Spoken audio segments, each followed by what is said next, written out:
सुनिए, मैं बहुत संक्षिप्त में दो तीन बातें कहना चाहूँगी। आमिर की किताब जब अंग्रेजी में आई थी तो उसने एक सेक्शन जो इंग्लिश रीडिंग सेक्शन था उसके अंदर एक संवाद शुरू किया था। वो संवाद था कि हमारी किस तरह की न्याय प्रणाली है जिसमें एक व्यक्ति जो को अपनी बेगुनाही साबित करने के लिए 14 साल लग जाते हैं। आमिर की इंग्लिश की किताब आने के बाद अब्दुल वाहिद की किताब इनोसेंट प्रिजनर आई, जिसने फिर ये एक मुद्दा खोला और एक किस्म से अगर हम ट्रेस करें तो उसके बाद से डॉक्यूमेंटेशन हल्के हल्के से शुरू हुई। और आज जब ये हिंदी की किताब आती है तो मैं समझती हूँ कि बहुत ज़रूरी है कि हिंदी भाषी जो रीडर हैं उनके बीच में भी ये एक संवाद खोलेगी। और मैं इसी संवाद को आगे ले जाते हुए दो बातें यहाँ रखना चाहती हूँ। पहली बात ये कि जो आमिर के साथ हुआ, जो सभी लोगों ने जैसे कि कहा है कि होता चला जा रहा है, ये हिंदुस्तान की जो वॉर ऑन टेरर जो है उसकी एक नाकामी और उसमें निहित जितनी भी बेइंसाफियां हैं उसका जीता जागता सबूत है आमिर और उसके जैसे लोगों के साथ जो गुजर रही है। ये कोई काल्पनिक कहानी नहीं है, ये आमिर ने अपनी जिंदगी में पूरी तरह से अपने ऊपर महसूस की है। आज हम देख रहे हैं कि जिस जगह पर हम खड़े हैं, हमारा तंत्र जो है, मैं इसे लोकतंत्र नहीं कहूंगी, हमारा तंत्र जो है और जो वृंदा ने बताया है कि एक इंस्टीट्यूशनल डिस्क्रिमिनेशन जो है वो बिल्कुल स्थापित हो चुकी है। आज मुसलमान, नौजवान मुसलमान लोग जो हैं वो इस तंत्र की जो डिस्क्रिमिनेशन है उसके सबसे बड़े शिकार हैं। ये शर्मनाक है कि आज जो मुसलमानों के खिलाफ नफरत और हिंसा, ये तंत्र अपने को मजबूती से अपने को पार्लियामेंट में बनाए रखने के लिए यूज कर रहा है और ये होता चला जा रहा है और बढ़ रहा है। आज हम जहां पर खड़े हैं, क्या जिस चीज को आमिर, जिस चीज से साईं बाबा निकल के बाहर आए हैं, उसे हम कह सकते हैं कि आखिर उन्हें इंसाफ मिला? बिल्कुल नहीं। मैं ये कहूंगी कि ये बेइंसाफी की उदाहरण है, ना कि इंसाफ मिलने का किसी तरह की भी प्रक्रिया है। उन्हें बेइंसाफी महसूस करनी पड़ी, हंडानी पड़ी और हमें इस बात को अंडरलाइन करना चाहिए कि ये बेइंसाफी की दास्तान है।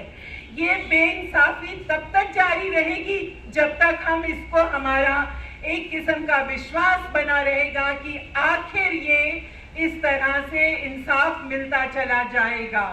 आज अगर हिंदुस्तान के आंकड़े देखें तो 2022 में पार्लियामेंट में ये आंकड़े प्रस्तुत किए गए कि हिंदुस्तान में 80% जो प्रिजनर्स हैं वो प्री ट्रायल प्रिजनर्स हैं।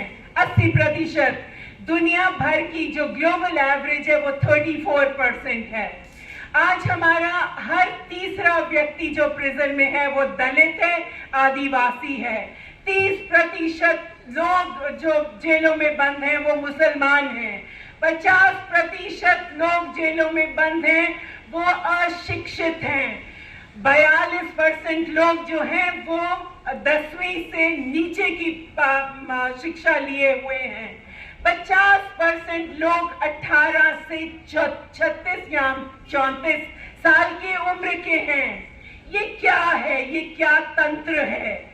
ये इससे बड़ी बेइंसाफी क्या हो सकती है किसी तंत्र में कि इस तरह से लोगों को प्री ट्रायल के कहते हुए लाखों हजारों की गिनती में जेलों के अंदर बंद कर दिया जाए।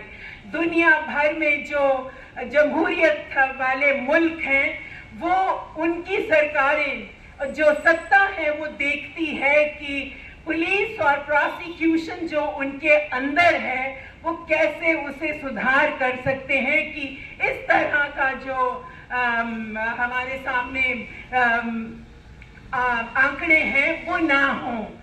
पर हमारे यहाँ क्या हो रहा है, जो हमारी सत्ता है वो बजाय इसके कि ऐसे सिस्टम्स में इन्वेस्ट करे कि ये जो प्री ट्रायल के 80% के कैदी हैं इसके बारे में कुछ सोचा जा सके, उसका पूरा का पूरा ध्यान जो है वो इस बात पे लगा हुआ है कि किस तरह से बेल को ही लंबा तौर पे रोका जा सके, बेल दी ना जा सके, और प्रोसिक्यूशन को इस तरह से बनाया जाए कि कोई भी जिस व्यक्ति को एक बार अंदर कर दिया जाता है वो अंदर ही रहे, वहीं सड़ता रहे। ये बात कहनी भी जरूरी है। और जो बात कई किताबों में सामने आई है, हमारे हिंदुस्तान में प्रिजन लिटरेचर कोई बहुत अच्छा स्थापित नहीं है, पर फिर भी जिस तरह से आमिर की किताब आई और हाल ही में सुधा भारद्वाज की जो किताब आई है फांसी यार्ड से, उस बात में कैसे सुधा ने मेटिक्युलसली उन औरतों की बात रखी है जो 10 साल से रिहा होने के बाद भी या उनका मुकदमा लगने के बिना भी जेलों में सड़ रही हैं। और ऐसा क्यों है? ऐसा इसलिए है कि उनके पास न्याय के लिए लड़ने की क्षमता नहीं है, रिसोर्सेज नहीं है, वसीले नहीं है कि वो वकील कर सके और अपनी बेगुनाही जिसका उन्हें कोई शक नहीं है उसे साबित कर सके। तो ये मानना होगा, ये सब डॉक्यूमेंटेशन दिखा रही है कि हमारा तंत्र, आज का तंत्र मुसलमान के खिलाफ है, आदिवासी के खिलाफ है, औरतों के खिलाफ है, गरीबों के खिलाफ है।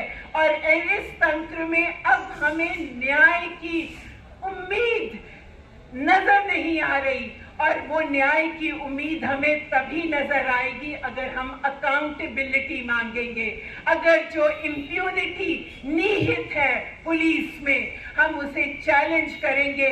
और चैलेंज कौन करेगा? वो हमें अपनी जो हमारे समूह हैं, जो हमारी ऑर्गेनाइजेशंस हैं, जो सिविल राइट्स मूवमेंट है जिसका मैं भी हिस्सा हूं, पर कहूंगी कि आज सिविल राइट्स मूवमेंट स्टैग्नेट हो रही है, संवाद आगे नहीं बढ़ रहा, हम आगे नहीं जा रहे, हम इम्प्यूनिटी को चैलेंज नहीं कर रहे, हम सिर्फ इसी बात पे खुश हो जाते हैं, चलो बाहर आ गया, आखिर न्याय मिल गया। आखिर न्याय इस तरह का मिला कि एक जिंदा लाश बाहर आ गई, ना कोई रेपरेशंस, ना कोई काउंटर केसेस, ना कोई मुआवजा। उस बात को न्याय मान लेने से हमारी सिविल राइट्स मूवमेंट बिल्कुल धंसती चली जा रही है। और आज अगर उसको रिवाइव करना है तो मैं समझती हूँ ये संवाद जो इस तरह से शुरू हुआ है, हमें इसे आगे लेके जाना होगा, लोगों के बीच रखना होगा और समझना होगा कि असली न्याय का मतलब क्या है। शुक्रिया।